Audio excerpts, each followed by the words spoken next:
The muddy water hit Miranda Hayes with such force that she actually stumbled backward. Cold, dirty liquid soaked through her coat, her dress, even her shoes. For a moment, she just stood there at the bus stop, dripping and stunned, while her shopping bags lay scattered on the sidewalk where she'd dropped them. Then she heard the laughter. The black Mercedes idled at the curb, its tinted window rolling down just enough for her to see inside. Julian. Her ex-husband sat in the driver's seat, that familiar smirk on his face. The woman beside him, Candace, his new wife, had her perfectly manicured hand over her mouth, but her eyes sparkled with cruel amusement. "Oh my God, Julian, you got her good." Candace's voice carried across the street. "Look at her." Miranda stood frozen as pedestrians stopped to stare. Some pulled out their phones. An elderly woman asked if she was okay, but Miranda couldn't find her voice to respond. She could only watch as Julian leaned across his wife to call out the window. "Sorry about that, Miranda. Didn't see the puddle?" His tone made it clear he'd seen it perfectly well. "You should really get a car." "Oh wait, you can't afford one anymore, can you?" Candace dissolved into fresh giggles. She was wearing the diamond bracelet Julian had promised to buy Miranda for their 5th anniversary. He'd never gotten around to it, claiming business expenses were too high that year. Apparently business had improved. The Mercedes pulled away, leaving Miranda standing in the settling spray of dirty water. Her hands trembled as she bent to gather her bags. The groceries inside were probably ruined. She'd used the last of her weekly budget on them. A young man helped her collect the scattered items. "That was messed up," he said quietly. "You want me to call someone?" "No. Thank you. I'm fine." Miranda's voice came out steady despite everything. She'd had practice at staying composed when everything inside her was screaming. The bus arrived 10 minutes later. Miranda sat in the back, aware of the other passengers keeping their distance from her wet, muddy clothes. She stared out the window at the city passing by, the city where she'd lived for 8 years as Julian Hayes' wife, back when people knew her name, when she'd attended charity galas and fundraising dinners, when she'd believed her marriage meant something. That was before she'd discovered the affair. Before the divorce that had stripped her of nearly everything. Before she'd learned exactly how vindictive a man could be when his ego was bruised by a wife who dared to leave him. Her phone buzzed in her pocket. Miranda pulled it out, careful not to drip on the screen. "Adrian, just landed. Can't wait to see you. How was your day?" Miranda looked down at her ruined clothes and felt something shift inside her chest. She thought about the private ceremony 3 days ago. The way Adrian had looked at her when he'd slipped the ring on her finger. The weight of that ring, hidden now beneath her glove because she wasn't ready yet for the world to know. She typed back, "Interesting. Tell you about it when you get home." "Adrian, home. I love that word. See you in an hour." Miranda allowed herself a small smile. Julian had no idea that the pathetic ex-wife he'd just humiliated at a bus stop had spent her morning having tea with the Prime Minister's wife. He had no idea that the ring hidden under her glove was worth more than his precious Mercedes. He had no idea that she'd chosen to take the bus today simply because her new car was being detailed and she'd wanted the fresh air. Most of all, he had no idea that in 1 week at the foundation gala she'd spent 6 months planning, the entire city would learn exactly who Miranda Hayes had become. But he would find out soon enough. The bus lurched to a stop at her corner. Miranda gathered her bags and stepped off into the late afternoon light. She walked the 2 blocks to the townhouse, the one Adrian had insisted she keep in her name alone, the one with the address Julian didn't know. Her old life and her new life existed in separate worlds right now, but those worlds were about to collide. She climbed the steps and unlocked the door. Inside, everything was warm and quiet. Their home. She still wasn't used to thinking of it that way. After the cold, empty mansion she'd shared with Julian, this place felt like a sanctuary. Miranda dropped her bags in the entryway and headed upstairs to shower. The hot water washed away the mud and the cold, but it couldn't quite wash away the memory of Candace's laughter or the look on Julian's face. That mixture of contempt and satisfaction, like he'd won something. Let him think he'd won. For now. She dried off and changed into soft clothes, then went to the kitchen to salvage what she could from her groceries. Most of it was fine. The bags had protected the contents from the worst of the water. She was putting vegetables in the refrigerator when she heard the front door open. "Miranda?" Adrian's voice immediately eased the remaining tension in her shoulders.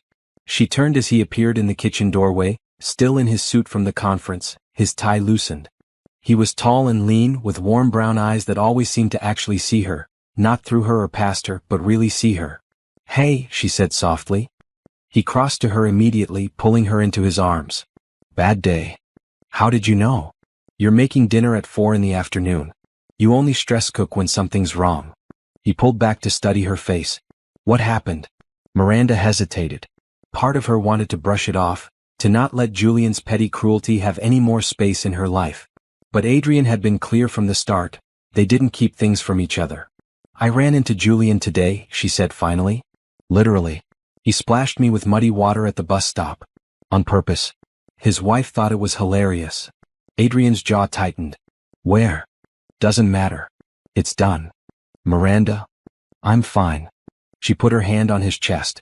Really? It was humiliating in the moment, but I'm fine. It actually helped me realize something.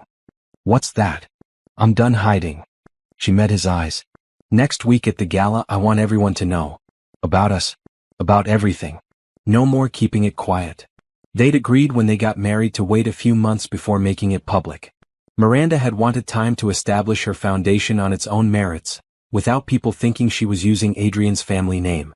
Adrian had understood, even though his parents had been less thrilled about keeping their new daughter-in-law a secret.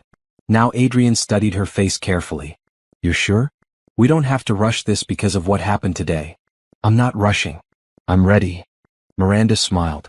Besides, the look on Julian's face when he finds out will be worth it. I thought this wasn't about revenge. It's not. But that doesn't mean I can't enjoy the irony. She reached up to loosen his tie completely. He spent 45 minutes in court explaining to the judge why I deserved nothing from our marriage. He told everyone who'd listened that I was a leech, that I'd contributed nothing to his success. Today he splashed mud on me like I was trash on the street. He's going to regret that. Probably. But that's not why I'm doing this. Miranda pulled the tie free and draped it over her shoulder.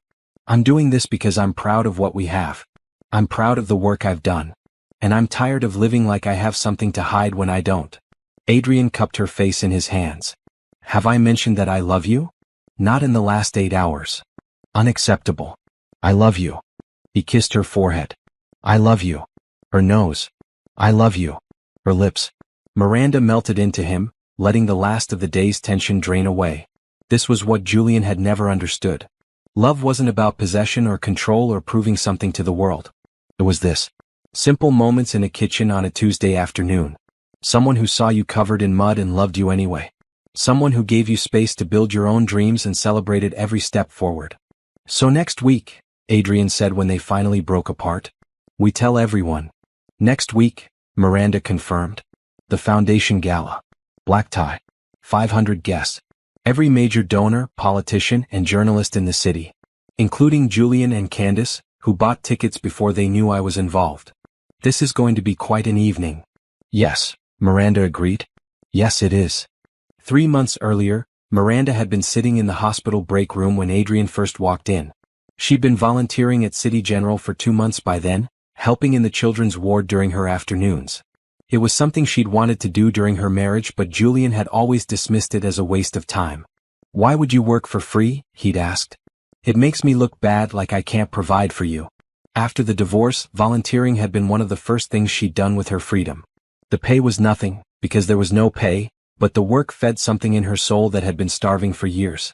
She'd been eating a sandwich and reviewing her notes on the new patients when a man sat down across from her. She'd looked up, ready with her polite smile for whoever needed her attention, and found herself looking into the kindest eyes she'd ever seen. Sorry, is this seat taken? He gestured to the chair. No, go ahead. He sat, setting down his own coffee and sandwich. He was dressed casually, jeans and a sweater, but there was something about him that suggested he didn't usually dress that way. Maybe it was the watch, understated but clearly expensive, or the way he carried himself. Confident but not arrogant. They ate in comfortable silence for a few minutes. Miranda went back to her notes. The man pulled out his phone and scrolled through messages. You volunteer here? He asked after a while. Miranda looked up. Yes. Children's ward. You. Visiting. A friend's daughter is a patient. I've been coming by to read to her. He smiled. I'm not very good at it. She fell asleep during Goodnight Moon yesterday. That book is designed to put kids to sleep. Is that why? I thought I was just boring. Miranda laughed. It felt strange, she hadn't laughed with a man in a long time. I'm Miranda. Adrian. He reached across the table to shake her hand. His grip was warm and firm. "Nice to meet you." That had been the start. Over the following weeks, they kept running into each other at the hospital. Adrian came to read to little Sophie Bennett, a 6-year-old with leukemia.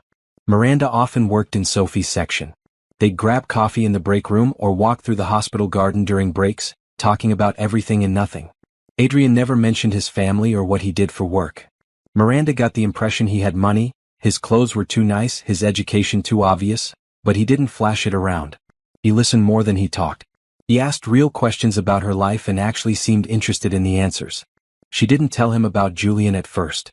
Didn't mention the divorce or the humiliation of it or how some days she still felt like she was walking through fog. That was her past, and these afternoons with Adrian felt like the first truly good thing in her present. "Tell me something real about you," Adrian had said one day. They were sitting on a bench in the garden, watching the sunset paint the sky in shades of orange and pink. "Real? Something that matters to you. Not small talk. Something real." Miranda had thought about it. "I wanted to be a nurse when I was younger. Got into a great program, full scholarship. But then I met someone and he had different ideas about what I should do with my life. Thought it wasn't appropriate for his image." She paused. "I gave it up. That's my biggest regret. Not the relationship ending, that needed to happen. But giving up something I loved for someone who didn't appreciate it anyway." Adrian had been quiet for a long moment. "Is it too late? For nursing school? Probably. I'm 31. So by the time I finish I'll be 35. "You'll be 35 anyway," Adrian had pointed out. "Might as well be 35 doing something you love." It was such a simple observation, but it had cracked something open in Miranda's chest. She'd spent so long thinking of her life in terms of what was lost, what was behind her, what she couldn't get back. The idea that she could still build something new felt revolutionary. "What about you?" she'd asked. "Tell me something real." Adrian had hesitated. She'd sensed there was something he was holding back, but she didn't push. Everyone had their secrets. "I grew up with a lot of expectations on me," he'd said finally. "My family has very specific ideas about who I should be, what I should do, who I should marry. I've spent my whole life trying to live up to those expectations. Sometimes I wonder who I'd be if I could just choose. For myself. No expectations. No image to maintain. Just me. Who would you be?" "I don't know." He'd smiled at her. "Maybe I'm figuring that out." Their friendship had deepened over weeks that turned into months. Adrian started timing his visits to match Miranda's volunteer schedule. They'd have lunch together, take walks, talk about books and movies and the ridiculous hospital politics that Miranda was learning to navigate. She told him about her foundation idea, a nonprofit that would provide medical care to underserved communities. He'd encouraged her, helped her think through the logistics, even connected her with some contacts who might be interested in funding. Miranda had fallen in love so gradually she hadn't noticed it was happening. Until one day she'd been laughing at something Adrian said and looked up to find him watching her with an expression that made her breath catch. "What?" she'd asked. "You're beautiful when you laugh." "I laugh all the time." "I know. I noticed." That night, after months of careful friendship, Adrian had kissed her in the hospital parking lot under the fluorescent lights. It wasn't romantic or cinematic, but it was real. His hands had been gentle on her face, his lips soft against hers, and Miranda had felt something she'd thought was dead inside her flicker back to life. Oh, they'd started dating officially after that. Quiet dates at restaurants where Adrian wasn't recognized. Movies in the afternoon. Long walks through parts of the city where nobody knew either of them. Adrian still hadn't told her much about his family or his work, and Miranda had assumed he was private by nature. She'd respected it. God knows she hadn't been forthcoming about every detail of her past either. It wasn't until Adrian had taken her to meet his parents that everything had clicked into place. The car had pulled up to an estate that made Julian's mansion look like a cottage. Security gates. Guards. A driveway that went on for what felt like miles. Miranda had looked at Adrian with growing confusion. "Where are we?" "My parents' house." He'd taken her hand. "There's something I need to tell you first." And that's when he'd explained. His full name was Adrian Thornfield. His father was Prime Minister Harrison Thornfield. The reason he'd been so careful about where they went, why he'd kept his work vague, why he'd never mentioned his last name, he'd wanted her to know him for who he was, not what his family represented. Miranda had been stunned. Then angry. Then as he'd explained his reasoning, she'd understood. "Everyone who meets me sees my father first," Adrian had said. They see opportunity or connection or power. They don't see me. You saw me. Just me. I couldn't risk losing that. She'd forgiven him because she'd understood. Because she'd done the same thing in her way. She'd never told him about Julian's wealth or the social circles she'd moved in or the ugly, public divorce.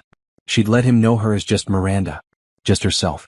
They'd both been hiding in their own ways, trying to find something real in a world full of pretense. Meeting his parents had been terrifying.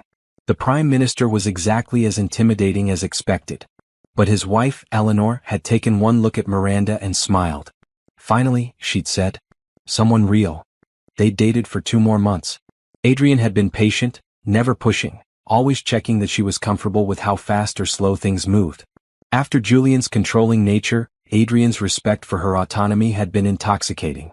He'd proposed on a Tuesday. No grand gesture, no elaborate plan. They'd been back in the hospital garden, the place where their friendship had grown. He'd gotten down on one knee right there on the bench and said, "I don't want to live my life for anyone's expectations anymore. I want to live it with you. Will you marry me?" Miranda had said yes before he'd even finished asking. The wedding had been small, just family at the Thornfield estate. Miranda had worn a simple white dress. Adrian had cried during his vows. The Prime Minister had made a toast about how his son had finally learned what really mattered. Eleanor had welcomed Miranda to the family with genuine warmth. They'd agreed to keep it quiet for a while. Miranda had wanted to launch her foundation on her own merit.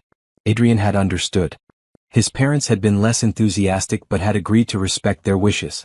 And for 3 months, Miranda had lived in this strange dual reality. By day she was Miranda Hayes, divorced and working to build something meaningful with her foundation. By night she was Miranda Thornfield, married to one of the most eligible men in the country, daughter-in-law to the Prime Minister. It had been exhausting maintaining the separation. But it had also been necessary.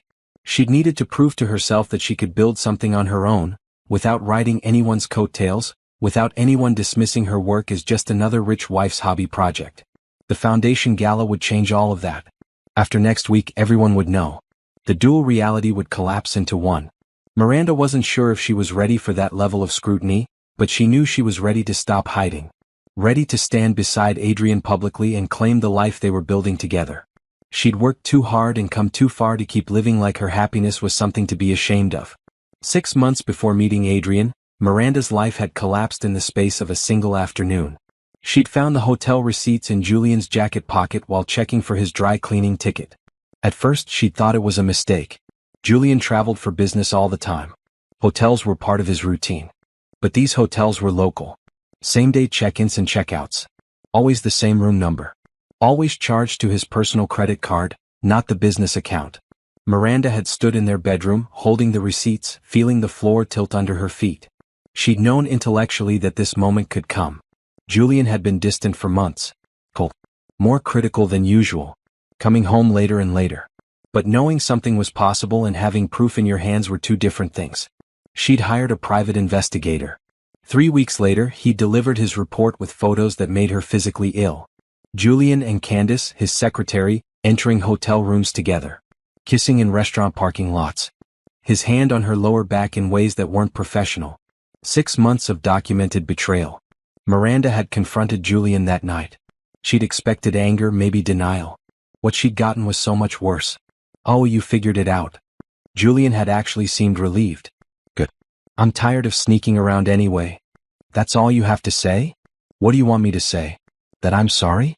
I'm not." He'd poured himself a drink, completely calm. "You've been dead weight for years. No career, no ambition, just floating through life on my success. Candace actually challenges me. She understands the business world.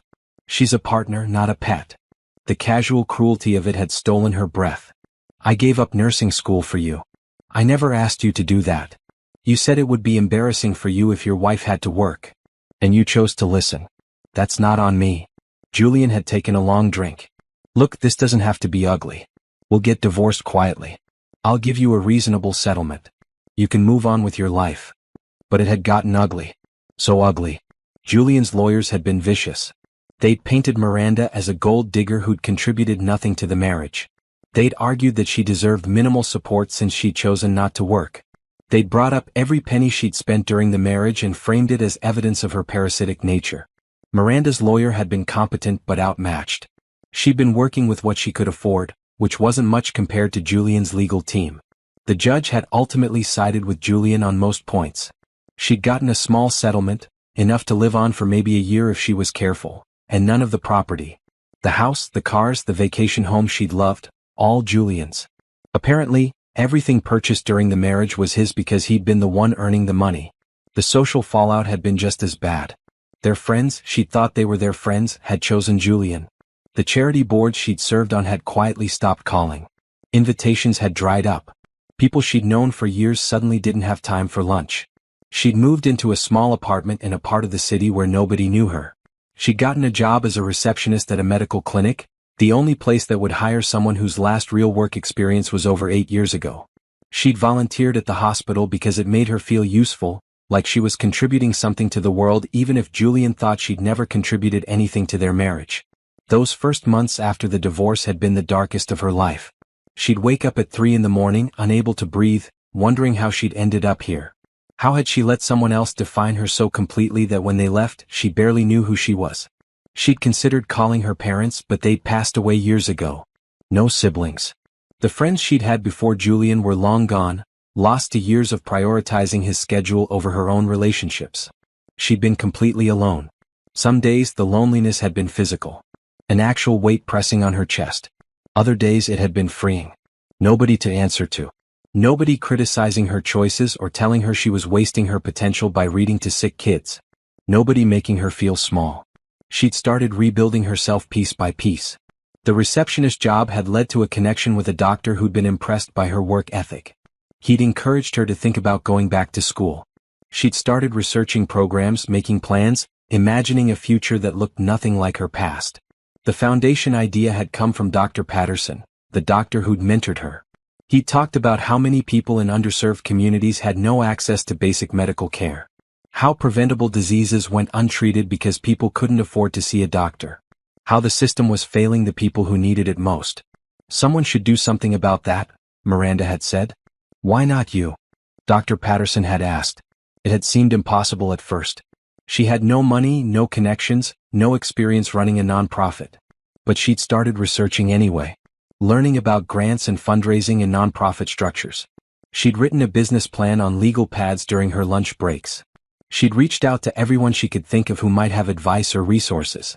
Most people had ignored her. A few had been patronizing. But some, people like Dr. Patterson, had believed in her vision. They'd offered advice, made connections, opened doors. By the time she'd met Adrian, she'd been in the early stages of building something real. The foundation existed on paper. She had a board of advisors. She had preliminary approval for her nonprofit status. What she didn't have was funding or a clear path forward. Adrian had changed that. Not because of his money or his connections, though those had certainly helped, but because he'd believed in her. He'd seen her vision and said, yes, this matters. Do it. His mother Eleanor had been even more instrumental. Once Miranda had joined the family, Eleanor had used her considerable social influence to arrange meetings with potential donors. She'd coached Miranda on how to pitch her vision, how to ask for money without apologizing for needing it, how to turn a conversation into a commitment. You're not begging, Eleanor had told her. You're offering them the opportunity to be part of something meaningful. That's a gift. The gala next week was the culmination of 6 months of nonstop work. Miranda had secured major donations from 15 different sources.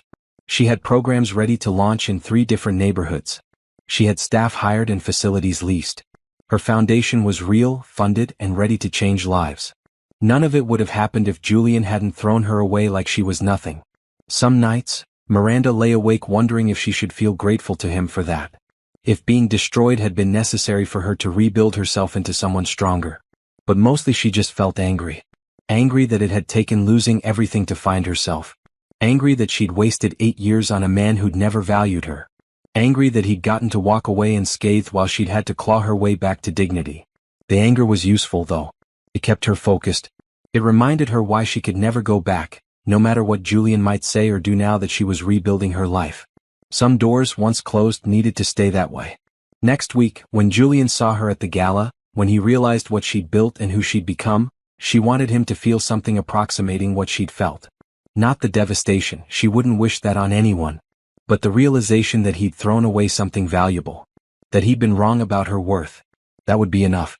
The morning of her wedding, Miranda had woken up alone in the guest room at the Thornfield estate and wondered if she was making a mistake. Not about Adrian, she was certain about him. But about doing this so soon after her divorce. About marrying into a family whose lives would be scrutinized by the press and public. About whether she was ready for any of it. Eleanor had found her sitting on the edge of the bed, still in her pajamas, staring at the wedding dress hanging on the closet door. Second thoughts. Eleanor had asked gently, settling beside her. 100 thoughts, Miranda had admitted. Is that normal? Completely. I almost climbed out a bathroom window before marrying Harrison.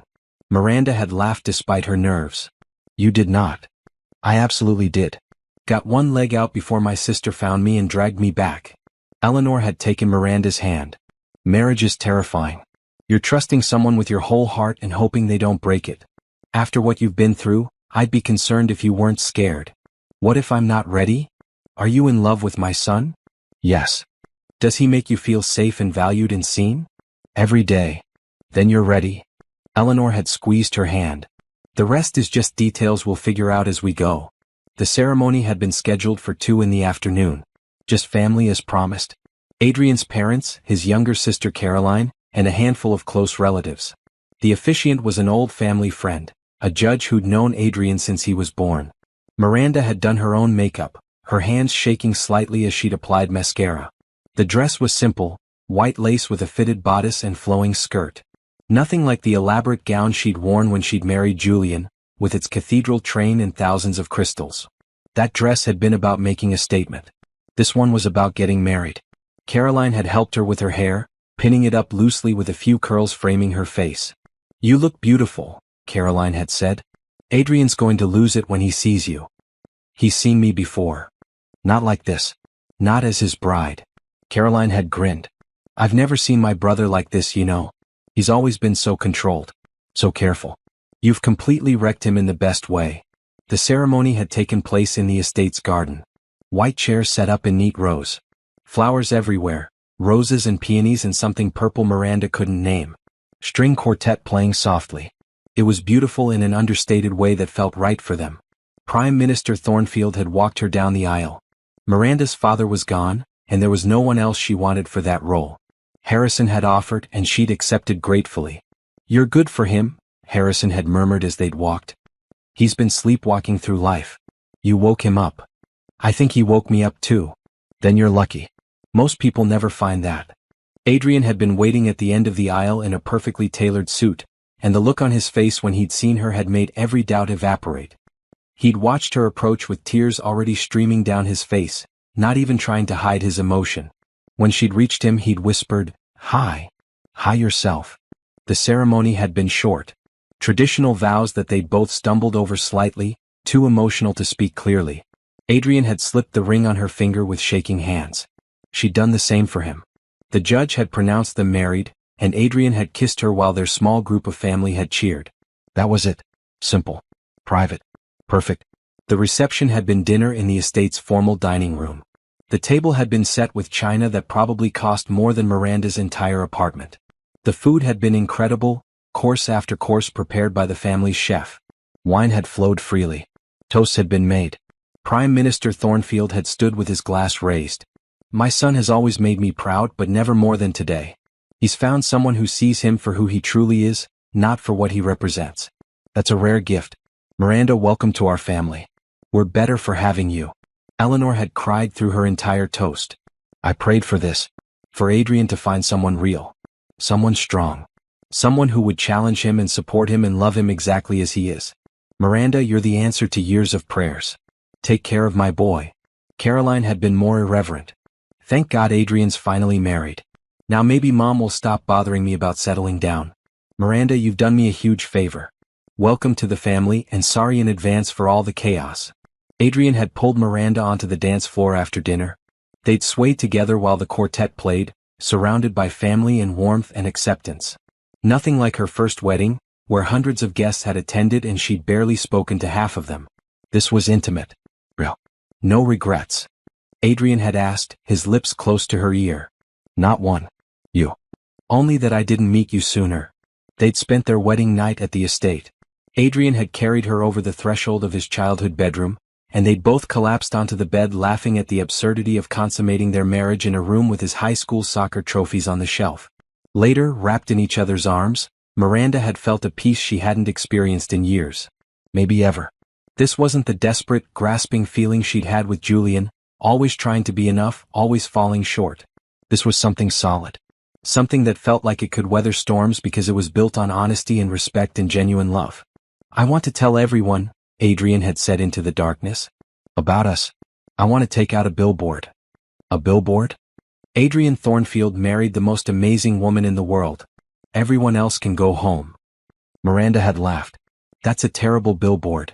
Fine. We'll work on the copy. But I want people to know. I want to walk down the street holding your hand. I want to introduce you as my wife. I'm tired of hiding something I'm proud of. Soon, Miranda had promised. After the gala. Once the foundation is established. Then we'll tell everyone and deal with whatever comes. You're sure? I'm sure. I need this. I need to know I built something on my own first. Adrian had kissed her forehead. Okay. But the day after that gala, I'm telling everyone I meet. Fair warning. Deal. They'd fallen asleep like that, wrapped together in his too small childhood bed, married and happy and completely unprepared for how complicated their lives were about to become. The next morning, Miranda had said goodbye to the Thornfield family and returned to her apartment, the one she'd kept because she needed space that was just hers. Adrian had understood. They spent most nights together anyway, alternating between his townhouse and her place, but having her own space mattered. After years of living in Julian's world, being consumed by his needs and preferences, Miranda needed to maintain her independence. The ring had stayed on her finger though. She'd worn it hidden under gloves when she went out, but when she was home or with Adrian, she wore it proudly. The weight of it reminded her that she wasn't alone anymore. She was choosing to be with someone, not clinging to them out of fear or need. That distinction mattered more than she could explain. For 3 months, they'd lived in their private bubble. Working on the foundation by day, building their marriage at night. Learning each other's rhythms and quirks and habits. Adrian left wet towels on the bathroom floor. Miranda couldn't go to sleep with dishes in the sink. He was a morning person. She needed 2 cups of coffee before she could form sentences. He liked action movies, she preferred documentaries. They'd learned to compromise, to communicate, to build a life that worked for both of them. It had been the happiest 3 months of Miranda's life. And next week it would all go public. The protective bubble would burst. But she was ready. They were ready. At least she hoped they were. The foundation's office was a converted brownstone in a neighborhood that desperately needed the services Miranda was planning to offer. She'd chosen the location carefully, close enough to downtown to be accessible, but situated in a community where people actually needed medical care they couldn't afford. The building had good bones but needed work. She'd spent weeks overseeing renovations, choosing paint colors and arranging furniture. Her office was on the 2nd floor, small but bright, with windows overlooking the street. She'd furnished it simply, a desk, 2 chairs for visitors, filing cabinets, and a single plant that she kept forgetting to water. On the wall behind her desk, she'd hung the foundation's mission statement, printed in simple black letters. Healthcare is a human right. We exist to make that right a reality. Dr. Patterson had laughed when he'd seen it. Subtle. I'm done with subtle, Miranda had replied. Subtle doesn't change anything. Her staff was small but dedicated. Dr. Patterson had agreed to serve as medical director, working part-time between his hospital shifts. She'd hired 2 nurse practitioners, Lena Rodriguez and James Chin, both of whom had experience working in community health centers. There was also Felicia, a cheerful administrative assistant who kept everything running smoothly, and Terrence, who handled outreach and community relations. They'd opened their doors 6 weeks ago, offering basic medical services on a sliding scale. People could pay what they could afford even if that was nothing. The response had been overwhelming. On their first day, 50 people had shown up. Now they were seeing nearly 100 patients a week. Miranda worked 18-hour days sometimes. She met with donors in the mornings, worked in the office handling paperwork and logistics in the afternoons, and often stayed late into the evening meeting with community leaders or reviewing budget reports. Adrian had expressed concern more than once that she was burning herself out. This matters, she told him. These people need us. I can't slow down when there's so much work to do. You also need sleep. And food. And occasional breaks. I'll rest after the gala. But even Miranda knew that was a lie. After the gala, There would be expansion plans to implement. New facilities to open. More staff to hire. The work would never really be done and she wouldn't have it any other way. One afternoon, a woman named Patricia had come in with her daughter Zoe. Zoe was 7, small for her age, and had been coughing for weeks. Patricia had looked exhausted, wearing scrubs from the nursing home where she worked double shifts to make ends meet. "I know she needs to see a doctor," Patricia had said, her voice tight with worry and shame. "But I can't afford it. We don't have insurance. I just started this job and the benefits don't kick in for 90 days. I thought maybe it would go away on its own, but it's getting worse." Lena had examined Zoe and diagnosed a treatable respiratory infection. She'd written a prescription and explained the treatment plan. When Patricia had asked what she owed, Lena had glanced at Miranda. "Whatever you can manage," Miranda had said gently. "Our sliding scale goes all the way to 0. Patricia's eyes had filled with tears. "I can give you $20 right now. I get paid Friday. I could bring more then. $20 is fine. And there's no rush on the rest." After they'd left, Miranda had sat in her office with her head in her hands. This was why the foundation existed. For people like Patricia, who worked themselves to exhaustion and still couldn't afford basic health care for their children. For kids like Zoe who shouldn't have to suffer because of a broken system. Julian would have called it a waste. All this effort for people who couldn't pay. Where was the profit? Where was the return on investment? But this was the return. Zoe getting better. Patricia not having to choose between rent and medicine. People in this community knowing they had somewhere to turn when they were sick or hurt or scared. Adrian had understood immediately when she told him about Patricia that evening. That's what it's all about, isn't it? Those moments. Those moments and thousands like them that we'll hopefully have. Miranda had leaned against him on the couch. Every person we help is someone who might have ended up in the emergency room with a preventable crisis. Or worse, didn't go anywhere at all and just suffered. We're actually changing things. You're changing things, Adrian had corrected. This was your vision. Your work. I'm just lucky enough to watch it happen. But Adrian had been more than just a supportive spouse. He'd used his connections to arrange meetings with potential donors. He'd reviewed her business plans and offered advice on sustainability and growth. He'd shown up at the office after hours to help paint walls during the renovation. He'd rolled up his sleeves and worked beside the staff, never pulling rank or expecting special treatment because of who his father was. The staff adored him for it. Felicia had pulled Miranda aside one day and said, "Your husband is the real deal. You know that, right?" "I know. I mean, I've met rich guys before who do the charity thing for show. He actually cares. He listens. He remembers names. Yesterday he asked Terrence about his daughter's soccer game. He remembered she plays soccer." Miranda had smiled. That's just who he is. The foundation gala had been Adrian's idea initially. "You need a big public launch," he'd said. "Something that announces you're here to stay. That gets media attention and brings in major donors. A gala is perfect."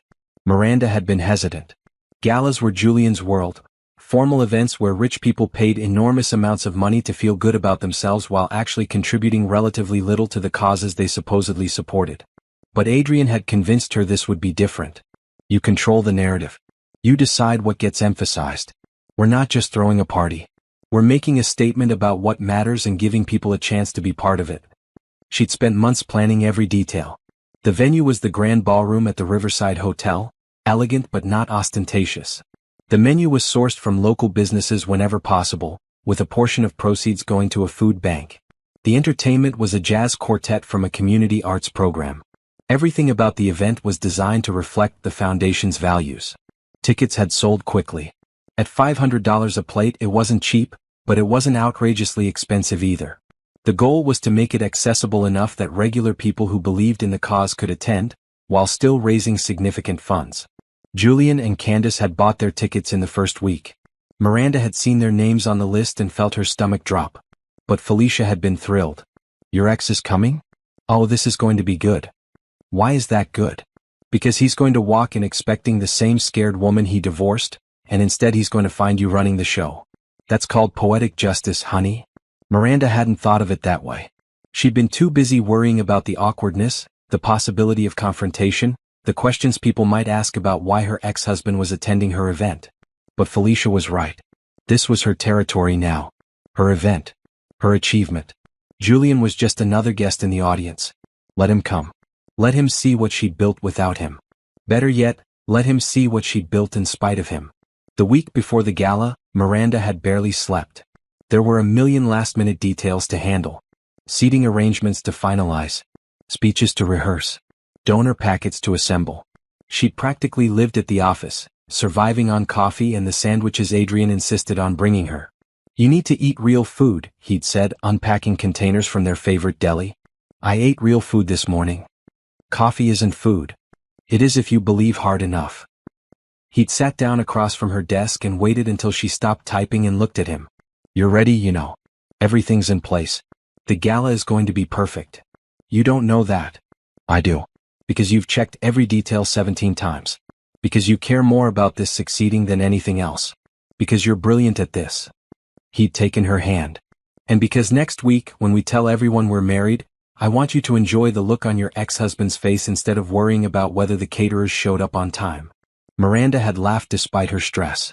"You're really looking forward to that, aren't you?" "I'm looking forward to everyone knowing you're mine and I'm yours. The fact that it will also destroy your ex-husband's evening is just a bonus."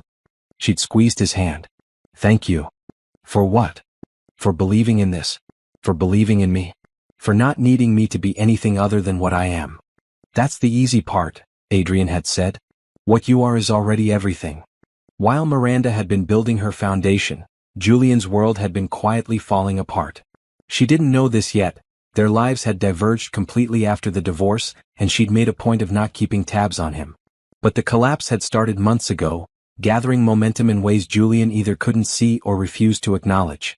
It had begun with his business partner, Richard Lawson. Julian and Richard had been running Blackstone Investments together for 6 years. The company managed wealth for high-net-worth clients, promising aggressive returns through what Julian called innovative strategies. What he'd failed to notice, or had chosen to ignore, was that Richard's strategies were increasingly creative accounting that bordered on fraud. Miranda had actually warned him about Richard once years ago. She'd been at a company dinner and overheard Richard talking to another partner about moving money between accounts in ways that seemed designed to hide losses. She'd mentioned it to Julian that night. "Richard's doing something with the client accounts that doesn't sound right." Julian had barely looked up from his laptop. "You don't understand finance, Miranda. Richard knows what he's doing. I'm just saying it sounded. You're not a partner. You're not even an employee. Stay in your lane." She'd never brought it up again. Now those chickens were coming home to roost. The Securities and Exchange Commission had launched an investigation into Blackstone Investments 3 months ago. They discovered that Richard had been using new investor money to pay returns to old investors, a classic scheme that only worked until it didn't. He'd also been falsifying account statements and moving money between accounts to hide losses. Julian claimed he'd known nothing about it. He'd been focused on client relations and business development, he said, while Richard handled the actual portfolio management. But the investigators weren't convinced that the company's CEO could be that oblivious to what his partner was doing.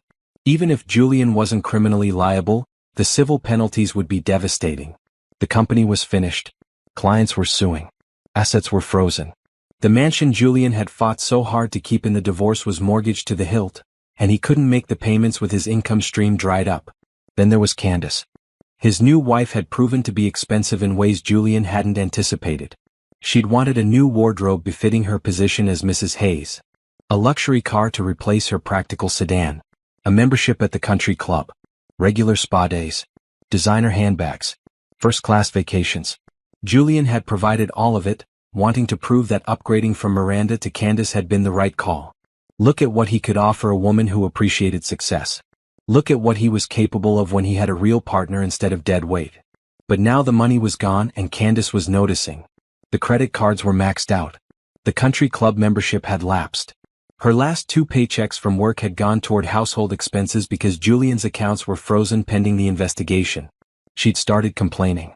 Little digs at first, comments about how other couples they knew were doing better, questions about when his situation would be resolved, suggestions that maybe she should look for a higher-paying job since they needed the income. Julian had brushed it off initially. This was temporary. Once the investigation concluded and cleared his name, he'd rebuild. They'd be fine. Better than fine. But as weeks turned into months, Candace's complaints had grown sharper. Last week, she'd come home from lunch with friends and said, "Susan's husband just bought her a lake house. When are we going to get back to that level? We're in the middle of a legal crisis, Candace." "I'm aware.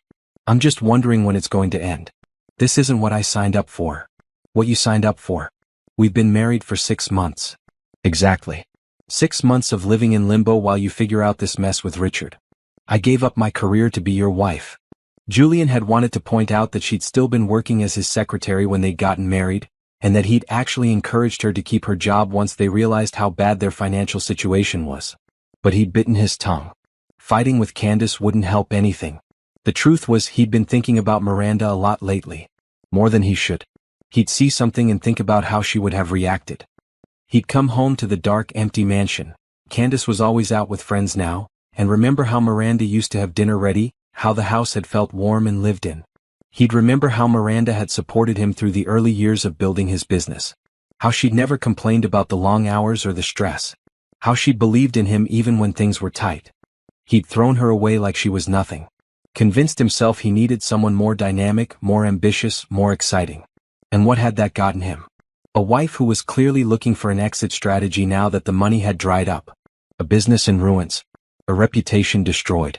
The day he'd splashed Miranda at the bus stop, he'd been driving home from a particularly brutal meeting with his lawyers. They'd just informed him that the civil suits alone would likely bankrupt him. That he'd be lucky to walk away from this with anything.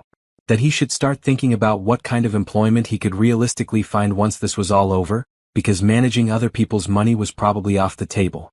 He'd been angry and scared and looking for someone to take it out on. And there was Miranda. Standing at the bus stop in her modest coat, carrying grocery bags, looking like she was barely scraping by. He'd felt a surge of satisfaction seeing her brought so low.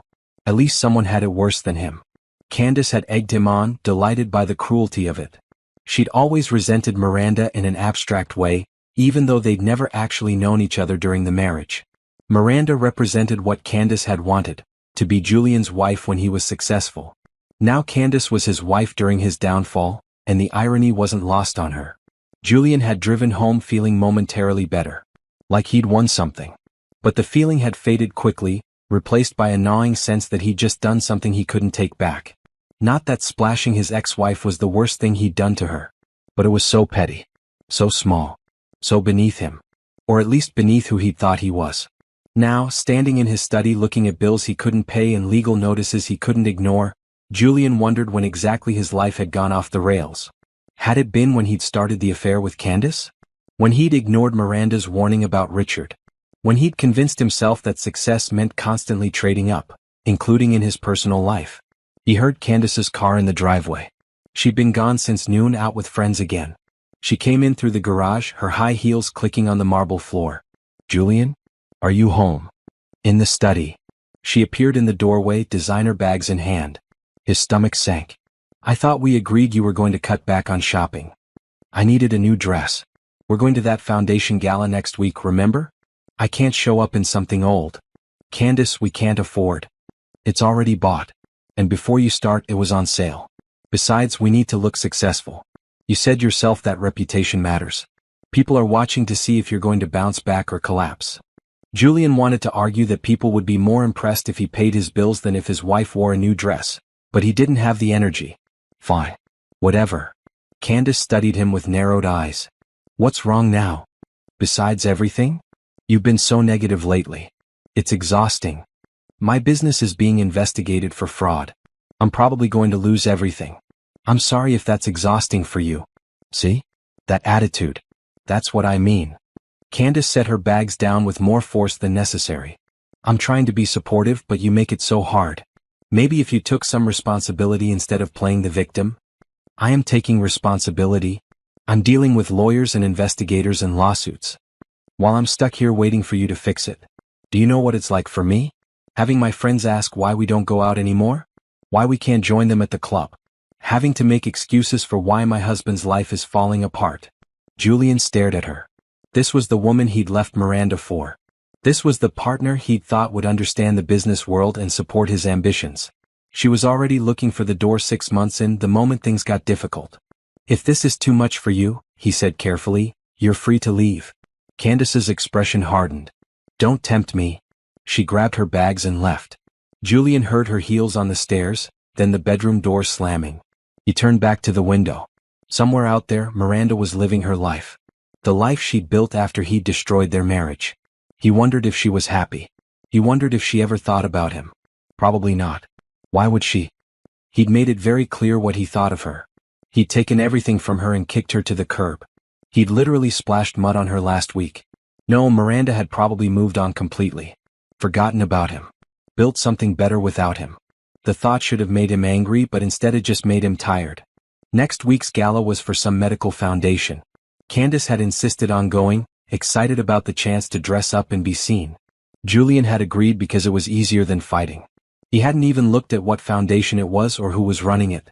Just another event where he'd have to pretend everything was fine while his world crumbled around him. He could do that for one more night. The day of the gala, Miranda woke up at 5 a.m. despite having only gone to bed 3 hours earlier. Her mind was racing with last-minute details and contingency plans. She gave up on sleep and went for a run, pounding through the quiet streets while the city was still dark. Adrian was awake when she got back, making coffee in the kitchen. Couldn't sleep either? Miranda asked. I slept fine. I'm just excited. He handed her a mug. Today's the day. Everything you've worked for comes together. And everyone learns you're mine. You're really focused on that last part. I've been married to the most amazing woman for 3 months and nobody knows. Forgive me for being excited to finally tell people. Miranda sipped her coffee and felt some of her nervous energy settle. Adrian had a way of making everything feel manageable. What if something goes wrong? Then we'll handle it. Together. He pulled her close. But nothing's going to go wrong. You've prepared for everything. Trust yourself. The ballroom at the Riverside Hotel was stunning when Miranda arrived at noon to oversee final preparations. The events team had executed her vision perfectly. Round tables with crisp white linens. Centerpieces of flowers and candles. A stage with professional lighting. Screens set up for the presentation she'd prepared about the foundation's work. Her staff arrived to help with last-minute setup. Felicia handled registration materials. Terrence reviewed the program with the AV team. Dr. Patterson arrived in a tuxedo that he clearly wasn't used to wearing, tugging at his collar. I feel like a penguin, he complained. You look distinguished, Miranda assured him. And stop pulling at the collar. You'll wrinkle it. By 4 o'clock, everything was ready. Miranda went back to the hotel room she'd reserved to get ready. Eleanor met her there, having insisted on helping. Your family now, Eleanor had said when she'd offered. Let me do this. Miranda's dress was midnight blue, elegant without being overly formal. Fitted bodice, flowing skirt, enough sparkle to catch the light without being flashy. Eleanor helped her zip it up, then started on her hair. Nervous? Eleanor asked. Terrified. Good. That means you care. Eleanor pinned a section of Miranda's hair back. But remember, everyone in that room tonight is there because they believe in what you're doing. You've already won them over. Tonight is just the celebration. And revealing the marriage. That's going to overshadow everything else. Let it. You've been hiding long enough. Be proud of what you have with Adrian. Let people see how happy you are. By 6:30, guests were arriving. Miranda stood in the wings watching the ballroom fill. She saw donors she'd been courting for months. Community leaders she'd built relationships with. Staff from the foundation looking proud and excited. Journalists from several major outlets. Adrian's doing she suspected. And there, near the back, Julian and Candace. Julian looked thinner than she remembered. More tired. His tuxedo was expensive but didn't fit quite right, like he'd lost weight recently. Candace was dripping in jewelry and wearing a dress that was probably worth more than Miranda's monthly budget. They looked uncomfortable, whispering to each other as they scanned the room. Miranda felt a wave of something, not quite satisfaction but close to it. Let them be uncomfortable. This was her world now. Adrian appeared beside her, devastating in his tuxedo. Ready? As I'll ever be. You look incredible, by the way. I should have led with that. Miranda smiled. You look pretty good yourself. The program started at 7. Miranda had carefully choreographed the evening. Cocktail hour with networking. Dinner. A presentation about the foundation's work. Testimonials from patients. And then her speech, which would include the announcement. Dinner passed in a blur. Miranda barely tasted her food, too focused on what was coming. She gave the presentation she'd rehearsed dozens of times, showing photos and statistics about the community's health needs and how the foundation was addressing them. She played a video testimonial from Patricia, the mother whose daughter they'd treated for the respiratory infection. Before the foundation, I didn't know where to turn, Patricia said on screen. I couldn't afford a doctor. I was scared my daughter would get sicker and I wouldn't be able to help her. The foundation gave me hope. They gave my daughter the care she needed. They showed us that we matter. There wasn't a dry eye in the room. Miranda saw people reaching for their checkbooks. Then she introduced Dr. Patterson, who spoke about the medical side of their work. Lena and James shared stories from the clinic. Terrence talked about their outreach programs. Finally, it was time for Miranda's closing speech. She stepped up to the microphone, her heart pounding. 6 months ago I was starting over. I'd just gone through a divorce that left me with almost nothing. No career, no savings, no clear path forward. She saw Julian shift in his seat. I could have been bitter. I could have given up. Instead, I decided to build something meaningful. Something that would help people who felt as lost as I did. She talked about the foundation's mission. About health equity and dignity and the belief that everyone deserved access to care. About the amazing team who'd made this possible. About the donors who'd believed in the vision. But I couldn't have done any of this without one person's support. Someone who believed in me when I didn't believe in myself. Someone who saw possibility where I saw ruins. Someone who taught me that starting over could mean building something better than what came before. Adrian was standing at the side of the room, watching her with pride and love so clear on his face that several people had turned to look at him. 3 months ago, I married that person in a private ceremony. We've kept it quiet while I built the foundation because I needed to prove to myself that I could do this on my own terms. But tonight, I want to share something with all of you. I want you to know that I've been incredibly lucky to find love and partnership when I wasn't even looking for it. She gestured toward the side of the room. Adrian, would you come here? The room erupted in whispers as Adrian walked toward the stage. People were pulling out their phones, clearly recognizing him. He climbed the steps and took Miranda's hand, and the whispers grew louder. For those who don't know, Miranda said into the microphone, this is my husband, Adrian Thornfield. And yes, before you ask, he is the Prime Minister's son. We've been married for 3 months, and I am incredibly proud to finally share that with all of you. Camera flashes exploded. The room burst into applause and excited chatter. Adrian pulled Miranda close and kissed her, to the delight of the guests and the despair of the photographers who weren't quite fast enough to capture it. Miranda looked out at the crowd. Most people were on their feet, applauding. Some were crying. Many were clearly shocked. And at the back of the room, Julian had gone completely white. He was staring at the stage like he'd seen a ghost. Candace was gripping his arm, her mouth hanging open, her expression cycling through shock and confusion and something that looked like panic. Miranda caught Julian's eye across the crowd. She didn't smile or gloat. She just looked at him calmly, then turned back to Adrian. Let him process what just happened. Let him realize exactly what, and who, he'd thrown away. Let him understand that the woman he'd humiliated at a bus stop was now standing on a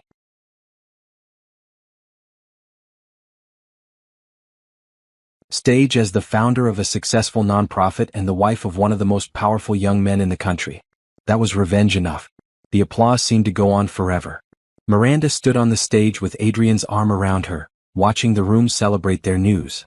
But underneath the joy and excitement, she was watching reactions. Some people looked genuinely happy. Others looked stunned. A few were already on their phones, presumably texting the news to everyone they knew. And Julian looked like he was going to be sick. When the applause finally died down, Miranda returned to the microphone. Thank you. Now, let's talk about how we're going to change healthcare in this city. She transitioned smoothly into the fundraising portion of the evening. She outlined the foundation's expansion plans, 3 new clinics in underserved neighborhoods over the next 18 months. A mobile health unit to reach people who couldn't get to a fixed location. A partnership with local schools to provide health education and screening. The price tag for all of it, $2 million over 3 years. I know that's a significant amount, Miranda said. But consider what it means. Thousands of people who currently have no access to care will be able to see a doctor. Children who are sick will get treatment. Chronic conditions will be managed before they become crises. We're not just treating illness, we're investing in healthier communities. She prepared donor packages with different giving levels. Bronze level at $10,000. Silver at $25,000. Gold at $50,000. Platinum at $100,000. The packages were displayed on tables at the back of the room, staffed by volunteers ready to process donations. We have commitment cards at every table, Miranda continued. Please take a few minutes to consider what level of support feels right for you. Every dollar goes directly to providing care. We have no high-paid executives. I'm still living on a volunteer salary myself. This is about impact, not overhead. She stepped back from the microphone to more applause. Adrian squeezed her hand as they walked off the stage together. The rest of the evening was chaos in the best way. People swarmed Miranda and Adrian, offering congratulations and asking questions. How did they meet? When did they get married? Why had they kept it secret? Was there a story there? Miranda and Adrian had agreed on what to share. They'd met at the hospital where Miranda volunteered. They'd fallen in love gradually. They'd married privately because Miranda had wanted to establish her foundation on its own merits first. That was all true and all appropriate to share. What they didn't mention was the depth of Miranda's past with Julian, or how recently her divorce had been finalized, or how complicated those first months of rebuilding had been. That was their private story, not for public consumption. Eleanor and Prime Minister Thornfield arrived halfway through the evening. Their presence caused another wave of excitement and phone cameras. Eleanor embraced Miranda warmly. "I'm so proud of you," she whispered. "You've done something remarkable here." The Prime Minister was more reserved but clearly pleased. "Well done, Miranda. This is exactly the kind of work that matters. You're making a real difference." They worked the room like the political professionals they were, talking to donors and community leaders, lending their considerable credibility to the Foundation's mission. Miranda watched in awe as they operated. This was her family now. These people who could command a room's attention with their presence, who could make donors feel valued and important, who knew exactly what to say to turn interest into commitment. By 9 o'clock, Miranda was exhausted but exhilarated. The donation table was overwhelmed. Felicia kept running up with updates. They'd hit the fundraising goal. No, they'd exceeded it. No, wait, they'd doubled it. People were writing checks for amounts that made Miranda's head spin. She was talking to a couple who owned a chain of pharmacies about a potential partnership when she saw Julian approaching. Adrian was across the room with his parents, too far away to intercept. Julian looked worse up close. His eyes were bloodshot. His jaw was tight. Candace trailed behind him, her earlier excitement replaced by obvious anxiety. "Miranda," Julian said. "Can we talk?" Every instinct told her to refuse. But they were in public, surrounded by witnesses and cameras. Making a scene wouldn't help anyone. Of course.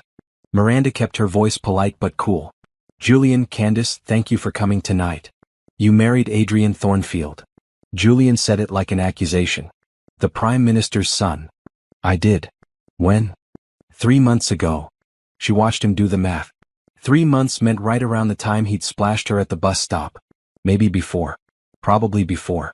"So when I saw you at that bus stop." "I was already married, yes." Miranda kept her expression neutral. "Was there something else you wanted to say, Julian?" "I have a lot of people to talk to tonight.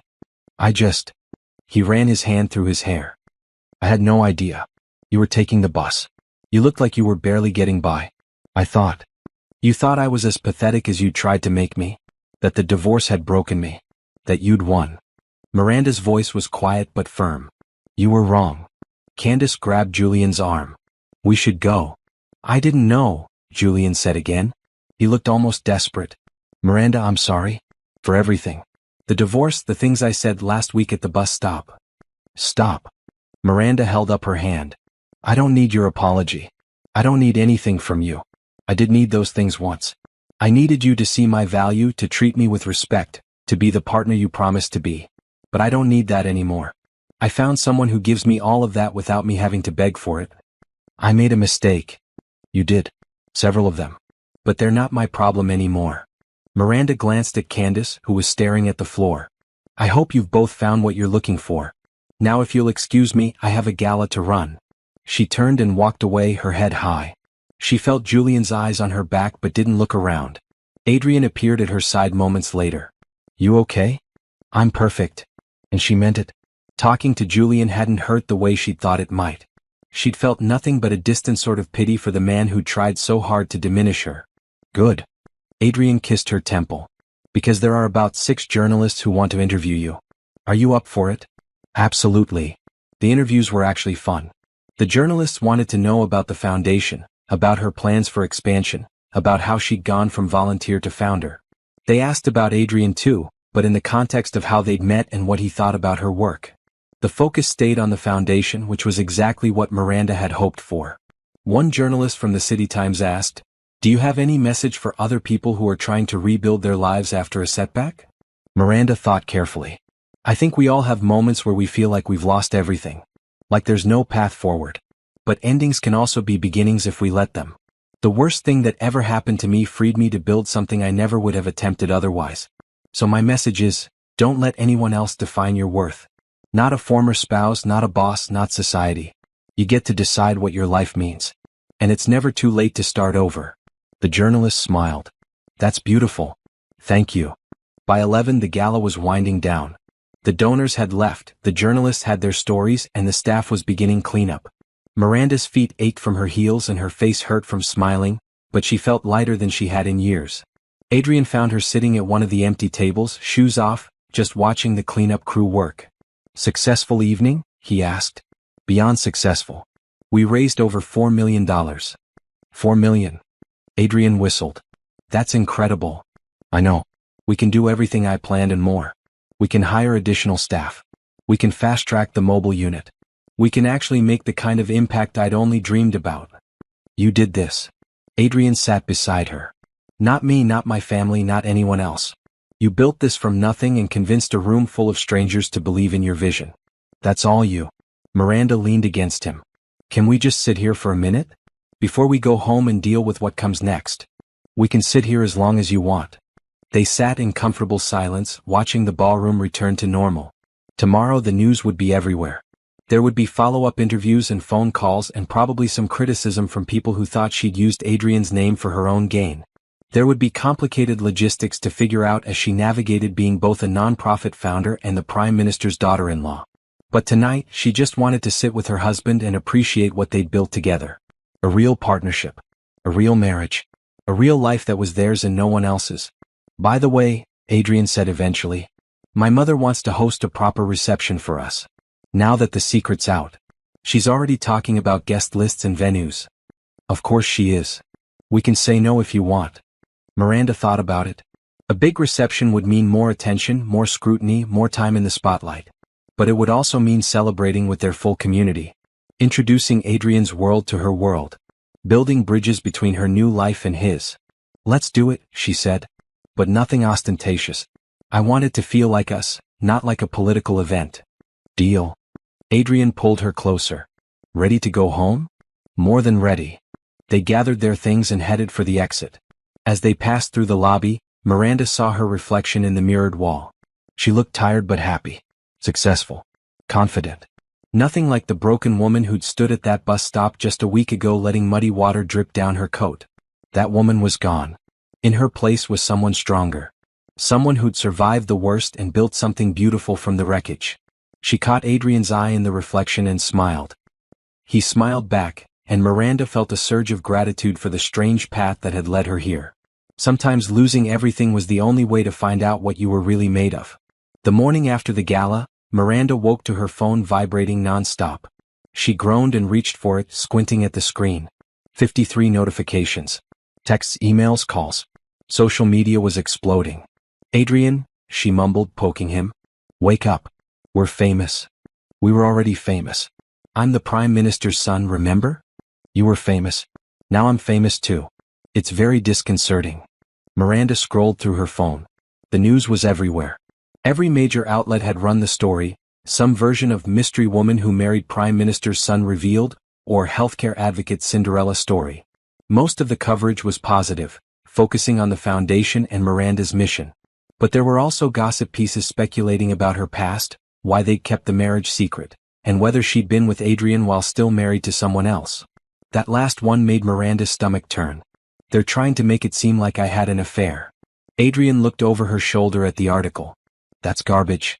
We didn't even meet until after your divorce was final. Doesn't matter. They need a narrative. Miranda tossed her phone onto the nightstand. I knew this would happen. Hey. Adrian pulled her close. Ignore it. The people who matter know the truth.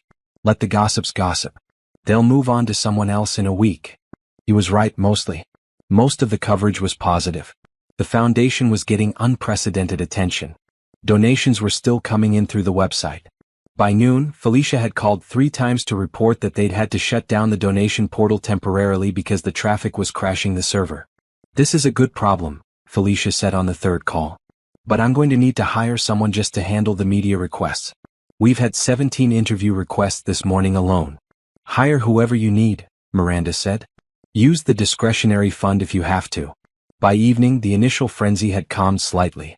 Miranda and Adrian ordered dinner in and tried to have a normal evening, but the phones kept buzzing. Eleanor called to check in. Caroline sent a string of celebratory emojis. Dr. Patterson called to say that the hospital foundation had reached out about a potential partnership.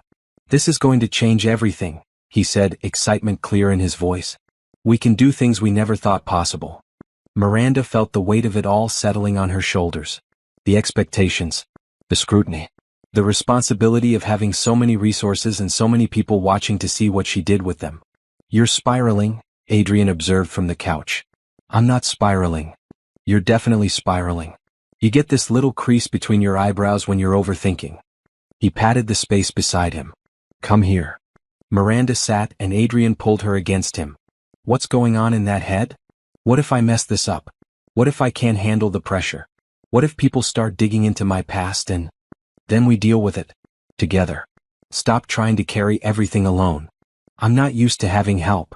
I know, but you do now. You have me, my family, your staff, your board. You have an entire community of people who believe in you. Adrian tilted her face up to look at him. And even if you make mistakes, which you will because you're human, it doesn't change anything. You're still brilliant. You're still making a difference. You're still the woman I love. Miranda felt tears prick her eyes. That's really manipulative, saying perfect things when I'm vulnerable. I know. I'm terrible. He kissed her softly. Feel better? Slightly. Over the next week, the media frenzy gradually subsided. There were still stories, still interest, but the initial explosion of attention faded to a more manageable level. Miranda did several carefully selected interviews, focusing on the foundation's work rather than her personal life. Adrian accompanied her to a few, making it clear they were a united front. The foundation itself was thriving. The $4 million raised at the gala allowed them to fast-track their expansion plans. They broke ground on the first new clinic within 3 weeks. The mobile health unit was ordered and scheduled for delivery in 6 months. They hired 5 new staff members, including a full-time fundraising coordinator. Miranda worked constantly, but now it felt sustainable rather than desperate. She had resources. She had support. She had a clear vision of where they were going. Then, 2 months after the gala, she learned about Julian's situation. Not from Julian himself, they hadn't spoken since the gala, but from a news article about the Blackstone Investments investigation. Former CEO Julian Hayes facing civil penalties in fraud case, read the headline. Miranda almost didn't click on it, but curiosity won out. The article detailed the extent of Richard Lawson's fraud and Julian's alleged knowledge of it. Even if Julian wasn't criminally charged, the civil suits would likely leave him with nothing. The mansion was being foreclosed on. His assets were frozen. He'd lost everything. Miranda felt nothing. Not satisfaction, not pity, just a distant sense of acknowledgement. This was happening to someone she used to know. It wasn't her problem anymore. What she did feel was relief that she'd gotten out when she did. If she'd stayed, she'd be wrapped up in this mess. Her name would be tied to the scandal. She might even be implicated in some way, guilty by association if nothing else. Instead, she was building something real and important while Julian's world collapsed around him. The universe had a strange sense of timing. A week later, Miranda was at the foundation's main office when the receptionist buzzed her. There's someone here to see you. Says her name is Candace Hayes. Miranda's first instinct was to refuse. But curiosity got the better of her. Send her up. Candace looked terrible. Her designer clothes were wrinkled. Her makeup was smudged. Her confident demeanor had crumbled into something frantic. Thank you for seeing me, Candace said, sitting without invitation. I wasn't sure you would. What do you want, Candace? I need advice. About Julian. About the legal situation. I thought maybe, since you were married to him, you might know something that could help. Miranda stared at her. You came here to ask me to help Julian? I know it's a lot to ask. But you must still care about him on some level. You were married for 8 years. And he threw me away the moment he found something he thought was better. Why would I help him? Because he's suffering. Because he made mistakes, but he doesn't deserve to lose everything. Miranda leaned back in her chair. Let me tell you something about Julian. When we were married, I once overheard his business partner talking about moving money between accounts in suspicious ways. I told Julian about it. You know what he said? That I didn't understand finance and I should stay in my lane. If he'd listened to me then, maybe he wouldn't be in this situation now. Candace looked stricken. He told me you never contributed anything to the marriage. He would say that. It's easier than admitting he ignored good advice because he didn't respect the person giving it. Miranda stood up. I'm not going to help Julian. Not because I'm vindictive, but because his problems are his own to solve. Just like mine were. But you found someone rich to marry. You had help. I met Adrian after my divorce was final. After I'd already started rebuilding on my own. And I didn't marry him for his money or his connections. I married him because he treats me like an equal partner. Something Julian never did. Candace's face hardened. So that's it? You just let him drown? I'm not letting him do anything. I'm simply not responsible for saving him. Neither are you, by the way. If you want to leave, leave. Don't stay out of guilt or obligation. Life's too short to spend it with someone who doesn't value you. I'm his wife. So was I. Trust me, the title doesn't mean as much as you think it does. Miranda walked to the door and opened it. I'm sorry you're going through this. But I can't help you. Candace left without another word. Miranda closed the door and leaned against it, processing what had just happened. Part of her felt bad for Candace, she was clearly in over her head. But the larger part felt nothing but relief that this was no longer her life. That evening she told Adrian about the visit. She actually asked you to help him? Adrian was incredulous. The audacity. I think she's desperate. Their lives are falling apart and she doesn't know what to do. Still not your problem. I know. Miranda curled up beside him on the couch. It's strange though. 2 years ago that was my life. Financial chaos. A crumbling marriage. No idea what came next. Now I'm on the other side of it and they're going through what I went through. Do you feel bad for them? No. Maybe I should, but I don't. I feel free. Like seeing them struggle confirms that leaving was the right choice. I'm not glad they're suffering. But I'm not sad about it either. Does that make me a bad person? It makes you human. Adrian kissed the top of her head. You don't owe them anything. Not sympathy, not help, not even your attention. You've moved on. Let them figure out their own path forward. Miranda nodded. He was right.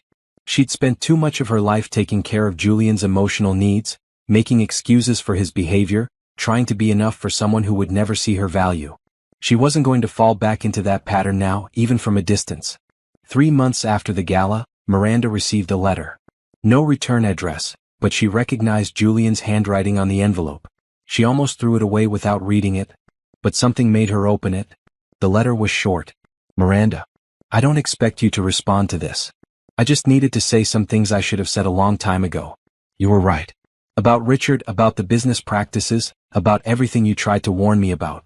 I was too arrogant to listen and now I'm paying the price. But more than that, I was wrong about you. You weren't dead weight. You weren't holding me back. You were the best thing in my life and I was too stupid to see it. You tried to help me be better and I punished you for it. I know it's too late for apologies. I know I destroyed any chance we had. I just wanted you to know that I see it now. I see what I lost. I see what you've built without me. I see that you're exactly as capable and strong and brilliant as I should have recognized all along. I'm sorry. For everything. You deserve better than what I gave you. I hope you're happy. You deserve that too. Julian. Miranda read the letter twice, then folded it carefully and put it in her desk drawer. It didn't change anything. It didn't fix the past or undo the hurt. But it was something. Acknowledgement. Accountability. Maybe even genuine remorse. She didn't respond. What would she say? Thank you for finally seeing my value after throwing me away? There were no words that would make this better or different or meaningful. But she kept the letter anyway. Not because she wanted to dwell on the past but because it was proof. Proof that she'd been right to leave. Proof that the problem had never been her inadequacy but his inability to recognize what he had. Proof that she'd survived something that had tried to destroy her and come out stronger.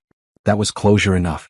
1 year after the gala, Miranda stood in the lobby of the new flagship medical center, watching the ribbon-cutting ceremony preparations. The building was beautiful, modern glass and brick, designed to be welcoming rather than institutional. Inside were examination rooms, a pharmacy, a dental clinic, and community spaces for health education classes. This was the 5th facility the foundation had opened in 12 months. They'd gone from one small office to a network of clinics serving 3 neighborhoods. The mobile health unit was operational, visiting schools and community centers twice a week. They'd seen over 15,000 patients in the past year. They'd hired 40 staff members. They'd partnered with hospitals and medical schools to create training programs for students interested in community health. Miranda had done this. Yes, she'd had help, Adrian's support, Eleanor's guidance, her amazing staff, generous donors. But the vision had been hers. The work had been hers. The relentless drive to make it happen had been hers. "You look proud," Adrian said, coming up beside her. He'd been talking to some of the donors who'd arrived early for the ceremony. "I am proud." Miranda placed her hand on her stomach, where their daughter was making her presence known with increasingly forceful kicks. "We did something real. You did something real. I just cheered from the sidelines. You did more than cheer. But I'll take the compliment." She leaned against him, grateful for his steadiness. 6 months pregnant meant she got tired more easily, and today had been long already. The ceremony was scheduled for 10 o'clock. By 9:30 the lobby was packed. Donors, staff, community members, local politicians and media filled every available space. Prime Minister Thornfield was cutting the ribbon, lending his considerable prestige to the opening. Miranda spotted Dr. Patterson talking to a group of medical students. Lena and James were giving a tour to some journalists. Felicia was managing the crowd with her usual efficiency. Terrence was talking to community leaders about the outreach programs they'd be offering. This was her team. Her people. They built this together. At 9:50, Miranda took her place near the entrance for the ribbon cutting. Adrian stood with his parents. Caroline was there with her new boyfriend. Eleanor had her arm through Harrison's, beaming with pride. The mayor gave a short speech about the importance of community health care. Dr. Patterson talked about the medical impact they'd already seen. Then it was Miranda's turn. She stepped up to the microphone, feeling the weight of her daughter settling into her pelvis. Public speaking while very pregnant was an interesting challenge. "1 year ago, I stood in front of many of you at a gala and shared my vision for what healthcare could be in this city. I asked you to believe that we could create a system where everyone, regardless of their ability to pay, could access quality medical care. I asked you to invest in that vision." She looked around the crowd. So many familiar faces. People who'd believed in her when the foundation was just an idea. People who'd worked beside her to make it real. "You said yes. You gave your time, your money, your expertise, your energy. You showed up. And because of that, we're standing in our 5th medical facility. We're serving thousands of people who had nowhere else to turn. We're training the next generation of healthcare providers. We're proving that a different system is possible." Miranda paused, letting her hand rest on her stomach. "In a few months, I'm going to be a mother. And I want my daughter to grow up in a world where healthcare is a right, not a privilege. Where being sick doesn't mean choosing between treatment and rent. Where everyone is valued and cared for regardless of their circumstances. That's the world we're building here, one patient at a time." The crowd applauded. Prime Minister Thornfield took his place by the ribbon with the ceremonial scissors. Miranda and Adrian joined him, along with Dr. Patterson and several board members. "On behalf of the city," Harrison said, "I'm honored to declare this facility officially open." The scissors cut through the ribbon. Cheers erupted. Cameras flashed. Miranda felt Adrian's hand on her lower back, steady and sure. They did a brief tour for the media, showing off the examination rooms and equipment. Then Miranda excused herself for a break. Her back was aching and the baby was doing gymnastics. She found a quiet office and sat down, grateful for a moment of peace. Through the window she could see the street outside. Normal people going about their days. Some of them would end up in this building eventually, getting care they needed, being treated with dignity and respect. That's what it was all about. There was a knock on the door. Eleanor poked her head in. "Can I join you? Please." Eleanor sat down with a sigh. "These heels are killing me. I don't know how you manage while pregnant. I'm planning to burn these shoes ceremonially after the baby's born." Eleanor laughed. "I did the same thing after Caroline. Harrison found me in the backyard with a match." She studied Miranda with affection. "You've done something remarkable, you know. In just over a year, you've built something that will outlive all of us. That will touch thousands of lives. That's a real legacy. I had a lot of help." "Stop deflecting. You had support, yes. But the vision was yours. The work was yours. The determination to see it through despite every obstacle, that was all you." Eleanor reached over and squeezed Miranda's hand. "When Adrian first told us about you, I was worried. Not because of anything about you specifically, but because my son has been hurt before. Women who wanted access to his family's influence more than they wanted him. I was afraid you might be another one. I can understand that. But you weren't. You've never used his name for your own gain. You've built this foundation on your own merit. You've made Adrian happier than I've ever seen him. You've become the daughter I didn't know I needed. Eleanor's eyes were suspiciously bright. I'm just really proud of you. Miranda felt tears threatening. Thank you. That means more than you know. Come on. Let's get back out there before people think you've gone into labor or something dramatic. They returned to the lobby where the crowd was beginning to thin. Adrian was talking to a reporter, explaining how the foundation's model could be replicated in other cities. He caught Miranda's eye and smiled, and she felt a rush of love so strong it almost hurt. This was her life now. A husband who loved her completely. Work that mattered. A baby on the way. A family that supported her. A future full of possibility. She thought about where she'd been a year and a half ago. Sitting in a tiny apartment, wondering if she'd ever feel whole again. Volunteering at a hospital because it was the only place she felt useful. Starting over from nothing with no clear path forward. If someone had told her then that she'd end up here, married to the Prime Minister's son, running a successful nonprofit, opening her 5th clinic, pregnant with a daughter she already loved fiercely, she wouldn't have believed it. But here she was. Living proof that endings really could become beginnings if you had the courage to rebuild. The crowd was dispersing. Miranda saw a familiar face near the back, a man in a simple jacket holding a camera with a press badge. It took her a moment to place him. Julian. He looked different. Thinner. Older.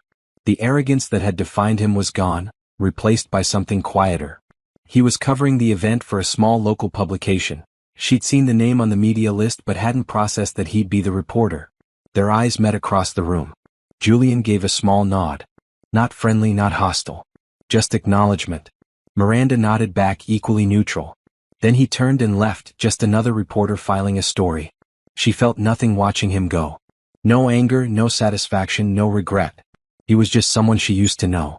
Someone who'd been part of an old chapter that was definitively closed. Adrian appeared at her side. Was that? Yes. You okay? I'm perfect. And she meant it. She felt lighter somehow, like the last thread connecting her to that painful past had finally been cut. They stood together watching people file out, community members excited to have this resource in their neighborhood, donors satisfied with their investment, staff proud of what they'd built. Ready to go home? Adrian asked eventually. More than ready.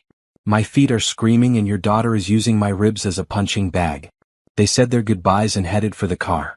As they drove through the city toward home, Miranda looked out at the streets she'd once walked alone, broken and lost. Those same streets looked different now. Familiar but transformed, like she was seeing them through new eyes. She thought about the woman she'd been, the one who'd let someone else define her worth, who'd given up her dreams to fit someone else's idea of what she should be, who'd believed the lie that she wasn't enough. That woman was gone. In her place was someone stronger. Someone who knew her value. Someone who'd survived the worst and built something beautiful from the wreckage. What are you thinking about? Adrian asked. How far we've come. How much has changed. Any regrets? Miranda thought about it. About the pain of the divorce, the humiliation, the struggle to rebuild. About all the hard days and dark nights when she'd wondered if she'd ever feel whole again. No, she said finally. No regrets. Everything that happened brought me here. To you, to this work, to this life. I wouldn't change any of it. Even the mud incident? Miranda laughed. Especially the mud incident. That was the moment I decided I was done hiding. Done being ashamed. Done letting my past define my future. Adrian reached over and took her hand. I love you. I love you too. They drove the rest of the way in comfortable silence. When they got home, Adrian insisted on carrying her bag despite her protests that she was pregnant, not fragile. Let me help, he said. That's what partners do. Inside, Miranda kicked off her shoes and collapsed onto the couch with a grateful sigh. Adrian brought her water and elevated her feet, fussing until she swatted him away. I'm fine. The baby's fine. We're all fine. I know. I just like taking care of you. You're going to be one of those dads who panics about everything, aren't you? Absolutely. I'm going to be insufferable. Adrian grinned. You signed up for this. Worth it.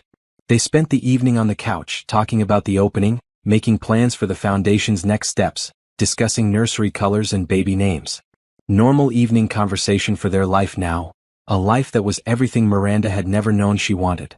Later, lying in bed with Adrian's hand on her stomach and their daughter kicking against his palm, Miranda thought about all the people who'd doubted her. Who'd written her off as nothing without Julian's name and money. who'd thought she'd never amount to anything on her own. She hoped they'd seen today's news coverage. Seen the medical center with her name on the building. Seen her standing beside the Prime Minister, being treated as an equal. Seen the proof that they'd been wrong about her. But more than that, she hoped other women in situations like hers, trapped in marriages that diminished them, told they were worthless, convinced they couldn't survive alone, saw it too. Saw that there was life after leaving. Saw that starting over was possible. Saw that their value wasn't determined by who they were married to or how much money they had or what anyone else thought about them. She hoped they saw it and found the courage to take that first terrifying step toward freedom. Because on the other side of that fear was a life worth living. A life built on your own terms. A life that was truly, completely, authentically yours. Miranda had found that life. And it was better than anything she'd ever imagined. The cathedral doors swung open just as the officiant asked if anyone objected to the marriage. 200 guests turned in their seats, expecting silence. Instead, they saw her. The ex-wife, standing in the doorway wearing a charcoal gray suit that fit like armor, her expression unreadable, her presence commanding every eye in the room. The groom's face drained of color, his bride froze mid-breath, and the bride's mother, seated in the front row with a string of pearls worth more than most people's cars, leaned back in her chair and whispered to the woman beside her, just loud enough for the groom to hear. He has no idea who she really is. In that moment, standing at an altar he thought represented his arrival into power and wealth, surrounded by the elite of Chicago's business world, the groom realized something that made his knees buckle. The woman he had publicly humiliated, the woman he had called ordinary and forgettable, the woman he had divorced because he thought she had nothing to offer, was about to destroy everything he believed he had earned. Because she didn't just attend this wedding to watch. She came to collect. Before we dive deeper, let us know in the comments where you're watching from. We'd love to hear from you. And, if you're new here, click on the subscribe button so you never miss any of our upcoming videos. This is a story about what happens when ambition becomes greed, when love is mistaken for convenience, and when silence is confused with weakness. It's about a man who climbed a ladder he didn't build, only to discover the woman holding it steady was the same one he had kicked on his way up. And it asks a question that might make you uncomfortable. If someone you loved betrayed you for what they thought was a better opportunity, and you had the power to let them destroy themselves, would you intervene, or would you let justice unfold? Her name was Diane Maxwell, 39 years old, quiet in a way that made people underestimate her. She grew up in Detroit, in a neighborhood where houses had bars on the windows and corner stores closed before sunset. Her parents died in a car accident when she was 11, leaving her in the care of her grandmother, a woman who cleaned office buildings at night and invested every spare dollar into index funds. She studied at the public library during her lunch breaks. Her grandmother taught her something most people never learn. Real power doesn't announce itself. It doesn't need to. The people who control the world rarely appear on magazine covers. They work in silence, build in shadows, and move only when the moment is right. Diane absorbed this lesson completely. She studied computer science at Wayne State University on a full scholarship, graduated top of her class, and at 24, started a small software company that developed inventory management systems for mid-sized retailers. She worked from a studio apartment, coding 18 hours a day, surviving on instant ramen and black coffee. 3 years later, she sold that company for $42 million to a logistics firm that had no idea the quiet young woman sitting across the negotiating table had outmaneuvered executives twice her age. She could have celebrated. She could have bought a mansion, a sports car, designer clothes. Instead, she put 90% of the money into a private investment fund, kept living in her modest apartment, and started her next venture. Over the following decade, Diane built an empire so quietly that even people working inside it didn't know she owned it. She acquired struggling companies, restructured them, put competent leaders in visible positions, and collected profits from the shadows. By the time she was 35, she was the majority shareholder in Hartman Global Solutions, a corporate umbrella that owned everything from tech startups to commercial real estate. The public face of the company was a man named Gerald Sinclair, A charismatic former executive she had hired specifically to be the CEO the world saw, while she made the real decisions. From an unmarked office on the 17th floor. Why did she hide? Because her grandmother had warned her. The moment people know you have money, they stop seeing you and start seeing what you can give them. Relationships become transactions. Love becomes negotiation.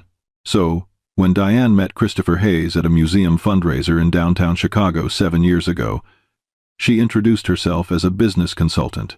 It wasn't technically a lie. She did consult. She just happened to own the businesses she consulted for. Christopher was 38 at the time, tall and charming with an easy smile, and the kind of confidence that came from never having faced serious consequences. He worked as a senior operations manager at Hartman Global Solutions, though he had no idea Diane had any connection to the company. He thought she was sweet, a little reserved, not particularly ambitious, but attractive and easy to be around. He liked that she listened when he talked about his career frustrations, his dreams of moving up the corporate ladder, his belief that he deserved more recognition than he was getting. Diane found him refreshing at first. He was different from the calculating executives and investors she dealt with daily. He seemed genuine. He made her laugh. He didn't ask her about money or status. He just wanted to spend time with her. They dated for 8 months before he proposed. They married in a small ceremony at a botanical garden with only close family and a handful of friends. Christopher thought he was marrying a consultant who made a decent living. Diane thought she was marrying a man who loved her for who she was, not what she owned. For the first 3 years, the marriage was good. They lived in a comfortable townhouse Diane had purchased years earlier under an LLC. Christopher assumed they were renting. They took quiet vacations to national parks. They cooked dinner together on weekends. Diane continued running her empire from her private office, taking calls late at night that Christopher assumed were client meetings. He never asked too many questions.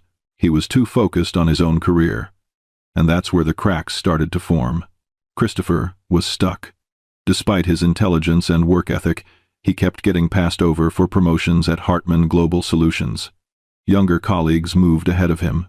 People he considered less capable were given corner offices and executive titles. He couldn't understand why. He worked 60-hour weeks. He delivered results. He networked aggressively. But nothing changed. His frustration turned into bitterness. And slowly, almost imperceptibly, that bitterness began to point toward Diane. She didn't network. She didn't attend corporate events unless he specifically asked. She didn't dress in designer labels or drive an expensive car. She seemed content with a simple life. And to Christopher, that started to feel like a lack of ambition, like a weight holding him back. He started making small comments. "Why don't you try to meet more influential people? Why don't you dress up more when we go out? Why are you so comfortable being ordinary?" Diane would smile gently and say she was happy. But Christopher didn't believe her. How could anyone be happy without striving for more?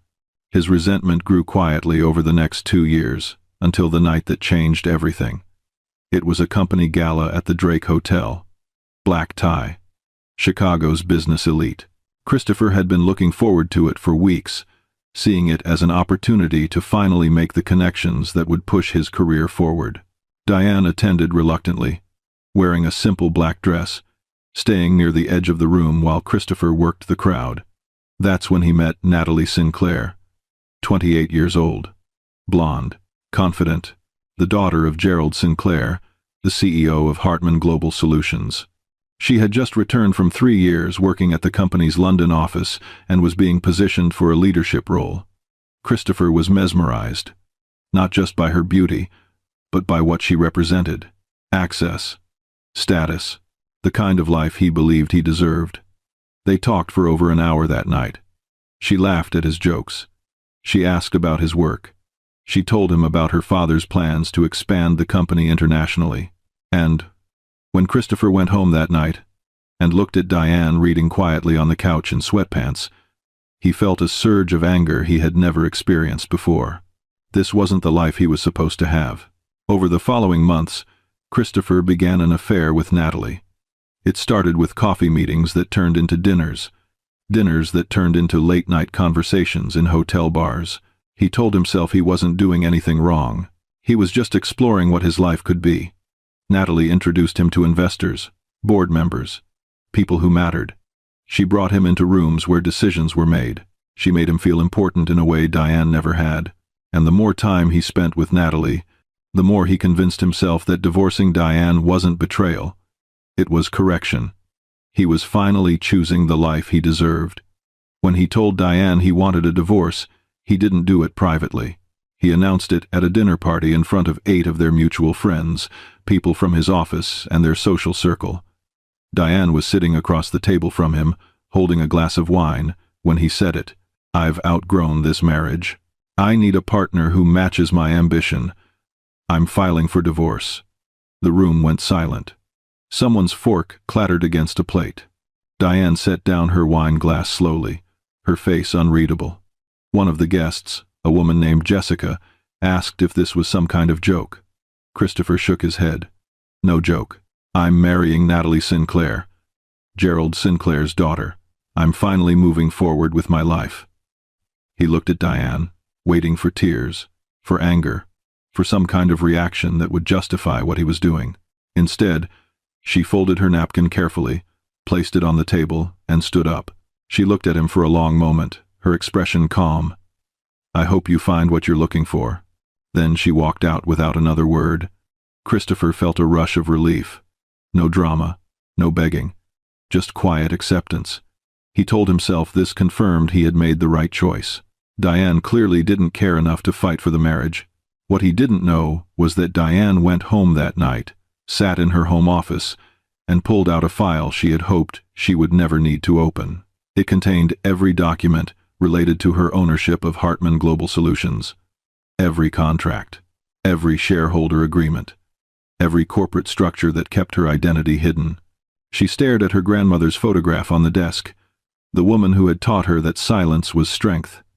Then she made 3 phone calls. One to her lawyer, one to her financial advisor, one to Gerald Sinclair. And then she waited. Christopher moved quickly. The divorce was finalized within 90 days.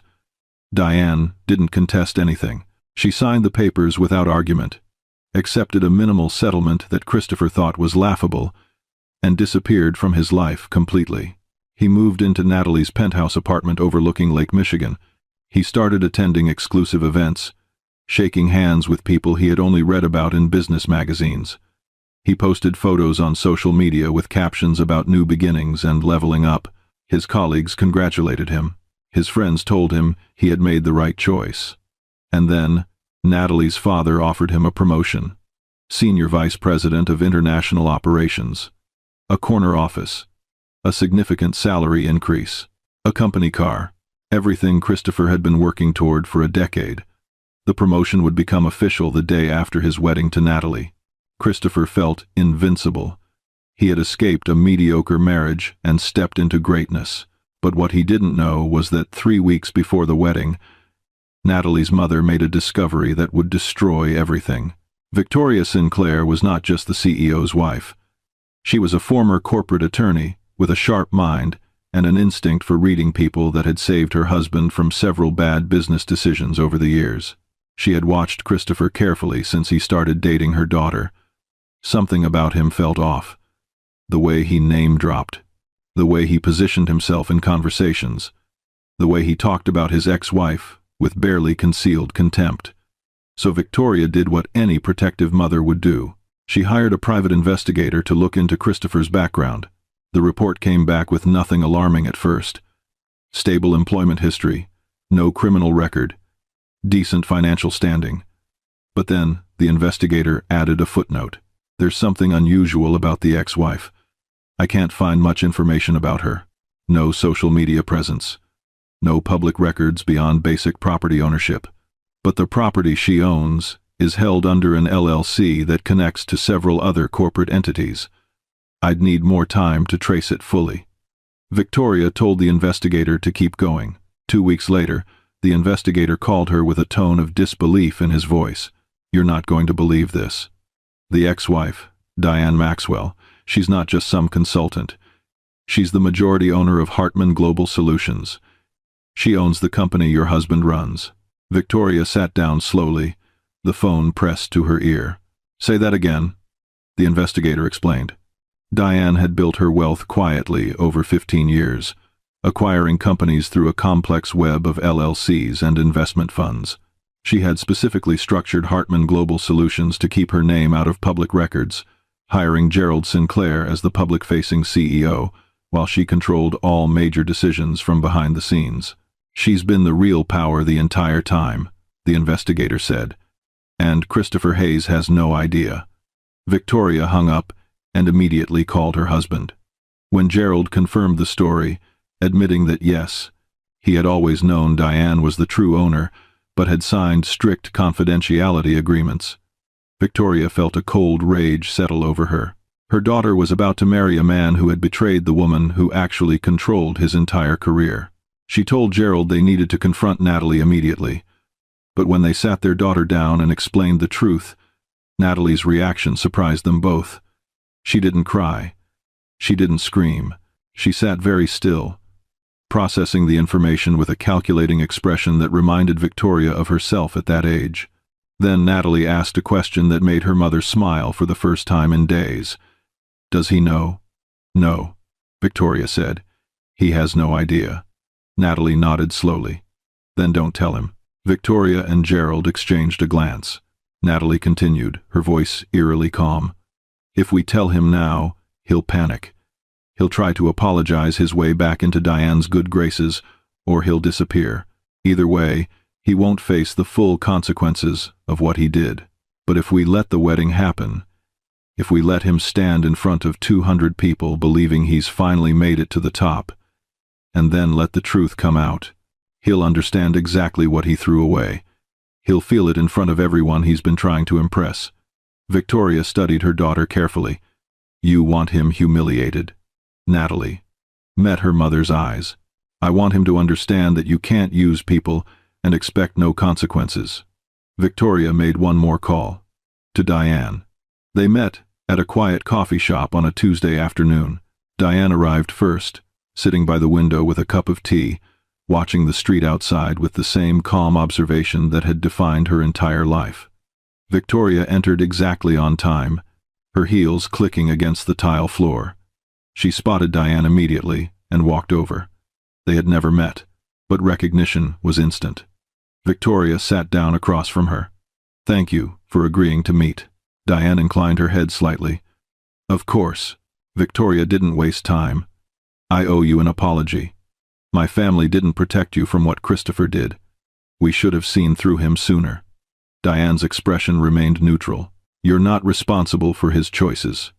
"Perhaps not," Victoria said. "But I am responsible for what happens next." She explained Natalie's plan. Diane listened without interrupting. When Victoria finished, she asked, "What do you want from this?" Diane was quiet for a long moment, her fingers wrapped around her teacup. Then she spoke, her voice soft but steady. "I want him to see that power isn't something you marry into. It's something you build. I want him to understand that the life he thought he earned was never his, and I want him to know that the woman he threw away was the only reason he ever had access to any of it." Victoria nodded. "Then, we'll make sure he learns." The final 3 weeks before the wedding were strange for Christopher. Everything seemed perfect. The venue was booked. The invitations had been sent. His promotion paperwork was ready to be signed. Natalie seemed happy, planning every detail with meticulous care. But occasionally, Christopher would catch her looking at him with an expression he couldn't quite read, something between pity and contempt. He dismissed it as wedding stress. The ceremony was scheduled for a Saturday afternoon in early October at the Chicago History Museum, a stunning venue with floor-to-ceiling windows overlooking Lincoln Park. 200 guests filled the seats. Business leaders, politicians, socialites, everyone who mattered in Chicago's corporate world. Christopher stood at the altar in a custom tuxedo, his heart pounding with anticipation. The music began. Natalie appeared at the entrance, radiant in white. She walked down the aisle slowly, Her eyes locked on his. When she reached him, she took his hands, and the officiant began. "Dearly beloved, we are gathered here today." But halfway through the opening remarks, Victoria stood up from the front row. The officiant paused, confused. Victoria walked calmly to the microphone at the side of the altar. Her voice was clear and steady. "Before we continue, there's something everyone here should know." The room went silent. Christopher's stomach dropped. Victoria continued. "The man standing at this altar divorced his wife because he believed she had nothing to offer him. He pursued my daughter because he thought she represented access to power and wealth. He has spent the last year positioning himself to climb higher in a company he believes is controlled by my husband." The guests leaned forward, confused but captivated. Victoria's voice didn't waver.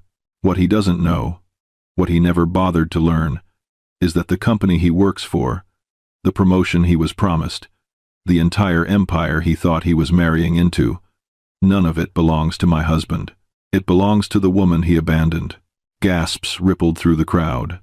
Christopher's face went white. Victoria turned to face him directly. "Diane Maxwell is the majority owner and controlling shareholder of Hartman Global Solutions. She has been for over a decade. You worked for her. You were promoted by her. You were paid by her. And 3 weeks ago, she signed an order terminating your employment, revoking your promotion, and freezing all benefits, effective the moment this ceremony concludes." The room erupted. Voices overlapping. Phones raised to record. Christopher stumbled backward, his eyes wild. "This is insane. This can't be real." The doors at the back of the hall opened. Everyone turned. Diane stepped inside, wearing a tailored charcoal suit, her expression calm and unreadable. She walked down the aisle slowly, her footsteps echoing in the sudden silence.